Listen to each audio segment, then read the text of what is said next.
Hello, I'm Sarah of Communication Liberation, and today I'm filming in a condemned block of flats in East London. Why am I doing this? Well, it's because I want to talk about the link between dodgy old wallpaper and the kinds of habitual thinking patterns that can have a detrimental effect on fluency. So I don't know if you've ever moved in somewhere and had the experience of having some really bad wallpaper that has a very negative effect on you, and you at first think, this has got to go, I've got to get rid of it. And then as time goes by, you kind of start to get used to it and become less aware of it really, until eventually what can happen is you get so used to it that it becomes kind of invisible, and it's only really when someone comes around to visit that you sort of become aware of it again and think, oh yeah, I really hate that wallpaper.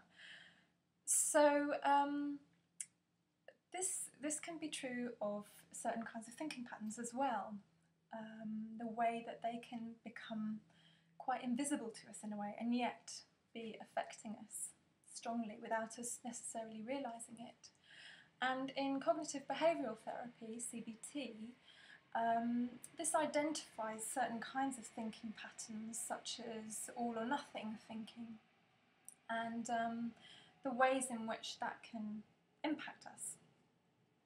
So for example, if one of your negative automatic thoughts was, I'm not good enough, it's like this becomes a kind of wallpaper of the mind, and kind of has an impact on everything that you do in every area of life. But it's kind of invisible as well. You don't really notice that it's there.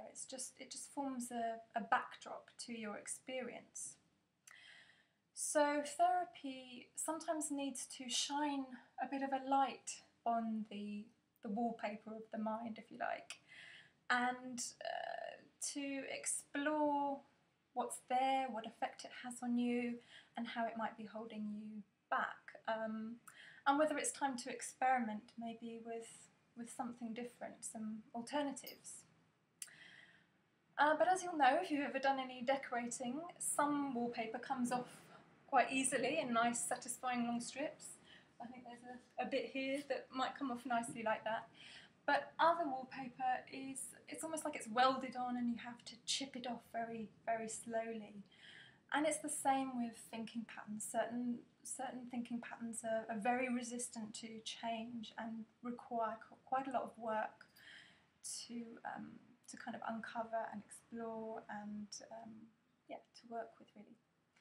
So that's where getting some help and support can really help you to chip away at some of those thoughts, and start to reveal what's underneath, and start to free yourself from the negative impact of some of those thoughts.